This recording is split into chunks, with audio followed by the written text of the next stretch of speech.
Perkenalkan, nama saya Eunike Megina Hanajaha, program studi S1 Keperawatan dari Stikes Nusantara Kupang. Pada video kali ini saya ingin memberikan penyuluhan kesehatan tentang pencegahan penyakit katarak.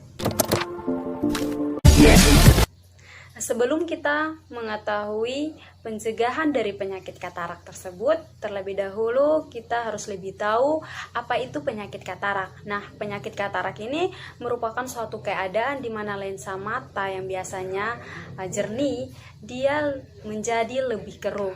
Nah, akibat dari hidrasi cairan lensa atau denaturasi protein lensa, sehingga pandangan seperti menjadi lebih kabut dan mengurangi ketajaman pada penglihatan. Secara umum ada 4 jenis katarak. Yang pertama ada katarak kongenital.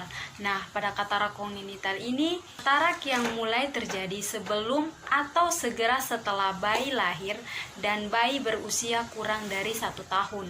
Yang kedua ada katarak traumatik. Nah, pada katarak traumatik ini terjadi karena trauma atau cedera pada mata.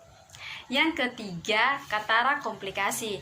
Nah, pada katarak komplikasi ini akibat penyakit lain dan keracunan beberapa jenis obat yang dapat memicu terjadinya penyakit katarak. Yang keempat, katarak senilis.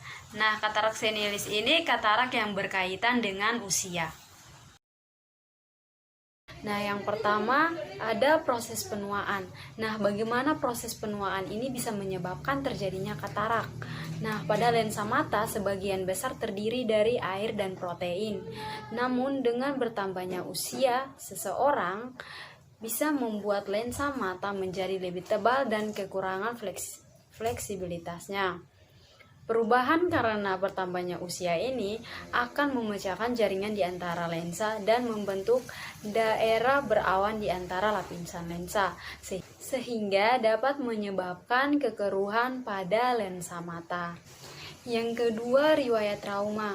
Nah, lensa mata yang pernah mengalami trauma seperti masuknya serpihan material tajam ke dalam mata itu akan membuat katarak itu timbul dengan lebih cepat. 3.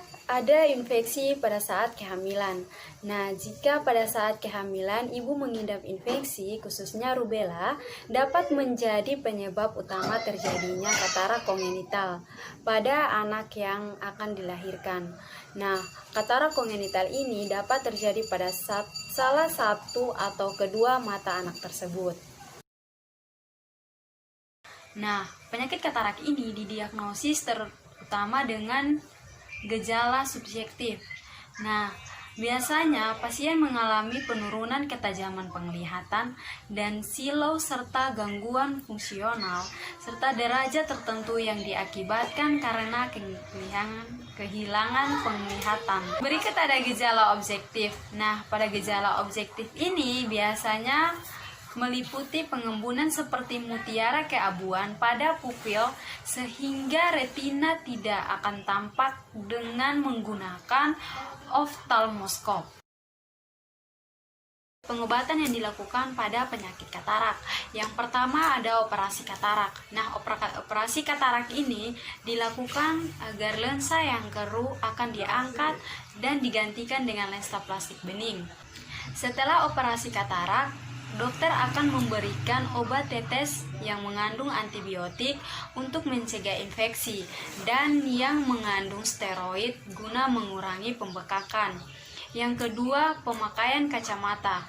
Nah, pemakaian kacamata ini juga mungkin akan diperlukan untuk membantu penglihatan jauh maupun dekat.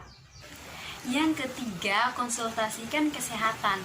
Nah, jika menderita penyakit diabetes atau penyakit lainnya yang dapat meningkatkan terjadinya risiko katarak, konsultasikan kesehatan kepada tenaga kesehatan secara rutin. Yang berikut, mengonsumsi makanan yang sehat. Dan yang kelima, hindari konsumsi alkohol secara berlebihan yang dapat memicu terjadinya penyakit katarak. Yang pertama, menghindari menggosok mata. Yang kedua, mengurangi aktivitas fisik seperti berenang. Yang ketiga, mengurangi aktivitas fisik yang berat seperti menggendong anak atau menggeser perabotan. Yang berikut, menghindari menggunakan kosmetik pada daerah bagian mata. Yang pertama, lakukan deteksi dini secara teratur. Yang kedua, berhenti merokok. Yang ketiga, konsultasikan kesehatan Anda.